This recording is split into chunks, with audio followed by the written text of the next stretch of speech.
What's good, YouTube, and welcome to the house. I don't think I've ever done a video up here like this, and we might format a few more videos like this if you guys like it. More like chilling back and talking like we do on the live streams, which I just finished.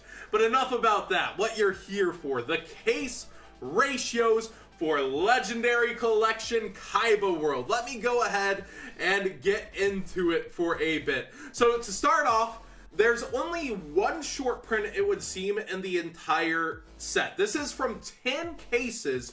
I'm going to give you the ratio on average. It's about one double summon per case. The average ultra pull rate is 4 ultras per case. That's 12 boxes of Kaiba's World. But that's only 360 retail, so if you think about it, 2 cases is what a core set would cost. You'll only see one double summon on average per case. That's pretty insane. That's crazy. Maybe this batch of cases just happened to have that and it's like the others, but the rest of the short prints aren't really short prints. They're shorter prints at about 2 per case. So if you were spending on what you would a core set, that'll be about 4 of each of these, which isn't bad. That's better than any regular secret rare you would be getting, but these are all ultras from the set. So the rest would be about 8 that I leave out of here, but these are all going to be 4 per. And we're just going to start out with the 2 most important ones here. Ash Blossom and Joyous Spring is indeed in this pool, as well as Raigeki. Ash Blossom being at about 2 per case is not really the most devastating, actually. You guys might think it would be, but that means it's 4 per regular retail case of a core set. So at these cases, you're seeing 2 per case. Unfortunately, not a playset, which would have been nice, but I'll still take the reprint. I'll still take that it's here, but it's not going to be in the quantities you guys wanted, and it's likely to sit at around 30, mayhaps a little more. It's definitely the chase card out of this entire set now, being at 2 per case. Raigeki will probably start to go up slowly back towards its regular price and not be that much of a coolant. It's nice to see that 2 per case will creep into the card pool, but over time that quantity is not going to really help with the thirst. Let's get into the rest of the ultra rares and then discuss the secret rare pull ratios.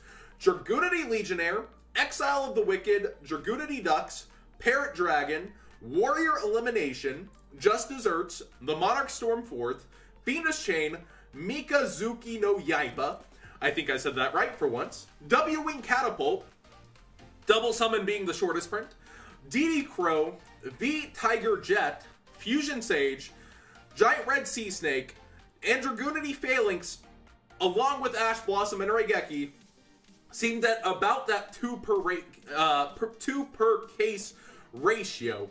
So that's rather not the worst cards, actually. And the secret rares, here's the good news. All secret rares that are not Blue Eyes cards are close to 3 per case, about a little above 2.5 average. And all the Blue Eyes cards seem to be at about 4 per case. So it seems like they are pushing the Blue Eyes aspect of this product. It is Kaiba's World after all, so that would make sense a little bit, right? But none of the secret rares are really short printed. The rest of them that aren't Blue Eyes are all at about 2.5 to 3, whereas the Blue Eyes cards rest at about 4 per case. So the same kind of pull ratio for ultras as Blue Eyes cards that are mass printed. Let's talk more about the shorter printed ultras. This isn't alarming, like I said. Think about this ratio. At 2 per case, 360 retail per case, that's equal to a core set, and they're easier to get a little bit than the average secret rare. The average secret rare, I think you're pulling about a play set per case or something around there. There's 8 into 24 total secret rares. Yeah, you're pulling around 3 per box. So you're beating the average secret rare. Ash Blossom will still be somewhat hard to get. I understand that's disappointing that not everybody in the world will have them, but it's still a coolant on its price. And you had to have a chase card somewhere, so I don't think I necessarily blame them for it, but not everyone's going to be excited and thrilled with that news. Raigeki's a one-up anyways. I think a lot of people were hoping to just have, like, extra Raigekis, maybe to go ahead and throw in their spare decks so everybody, you know, could have one.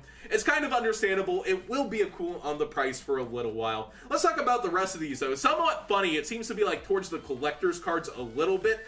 Like, Mikazuki no Yaiba, that's actually one I pulled out of bulk recently, so I was upset at first. But it's so cool to still have a holo printing and recognize these old cards in the set.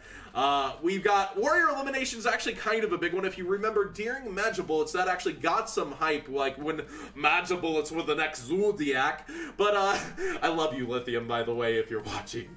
But, definitely Warrior Elimination, never peeked into its hype, but there could be a warrior archetype at some point, so this is something to set aside and slowly trade for, maybe. You also have Exiled to the Wicked in the same kind of category. Again, you might trade for them while they're cheaper. They're shorter print, not the shortest print, so like their price shouldn't really be that difficult to get. These are not the most wanted cards outside of Ash Blossom. Monarch Storm 4th is kind of a nice ultra rare one. But again, isn't Monarch Storm 4th limited at 1? That's not the biggest thing to be 2 per case. And again, we're saying case at 360 retail, not the amazing 700 retail. So you should still see a lot of these cards on the market. Let's talk about the good. That's almost 3 card of demise on average per case. So some cases will have 2, some will have 3. A few lucky ones might have 4. Card of Demise is looking to be relatively accessible, which is what a lot of people were wondering in the live stream. We had a goal to hit the case pulls tonight, and that was the most asked about card after Ash Blossom was Card of Demise. So that's relatively nice that it's not going to be really hard to get, that it's going to be relatively accessible per case. That's going to be out of 2 cases, that's 6, and that's the regular retail of a big case. So let's take a step back and talk about this product. A, don't pay for price gouging. Do not, under any circumstances, sorry, been talking a lot, so I need to remember to swallow. Do not, under any circumstances, pay for price gouging from your locals. These will end up in Walmart. You will have them available. Don't go paying extra for the packs. Don't go paying extra for a box. Pay that $30 retail if you're going to buy it, or less, get a hookup. A lot of people are starting to dislike the set vocally. It's kind of split. Tons of there's a camp that really likes this, and then a camp that's like, oh, these ratios, blah, blah, blah. I think it's kind of just that initial print that you're not going to buy 2 boxes and get 3 ashes.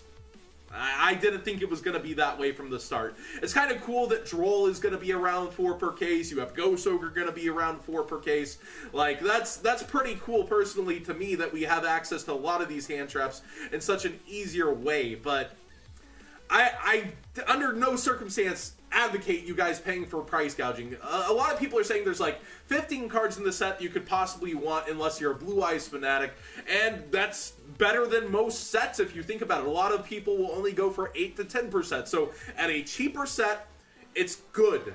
And you might find hookups from locals, because locals will be getting this at about 16 per case, like $16 per box, so like less per case, you know, like that's somewhere near 180, 190. So like you might be able to get a deal like 25 per box for something from a local that's hooking it up and not trying to price gouge off the hype. But again, a lot of locals might find it worth it still to rip open this product and sell it. My personal suggestion, go for more towards singles for what you need. Raigeki perhaps early on as the market's more flooded before it moves up.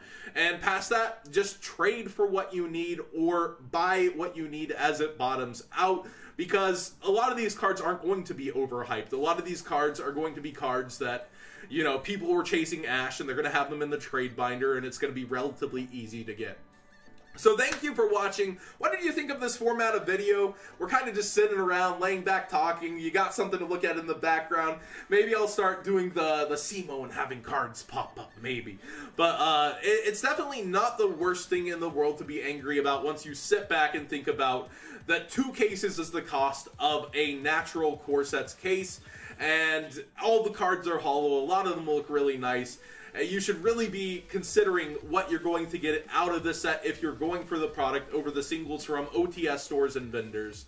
Again, thanks for watching, and I really do want to hear what you guys have to say about the set. Like, I personally still like it as much as I originally did, but once Battles of Legend got announced, I started thinking that's going to be the set of the year. I feel like they're going to put Evenly Matched in it, perhaps, to sell the set, similar to Crystal Wing of last year. I think they'll say Borreload and Firewall as the covers of this year's 10s, perhaps. But there's so many ways that this year can go down crazy that I really don't know how to feel about tossing my money towards this or Battles of Legend, and I'll figure that out along the way with you guys. Personally, I'm leaning towards Battles of Legend, but what do you guys think? What do you guys plan to go for? And also tell me, singles versus product, how are you going? Do you think it's worth opening this product? I personally wouldn't be against it. I think it's a really fun product, but at the same time, it is somewhat expensive for the Chansey ratios.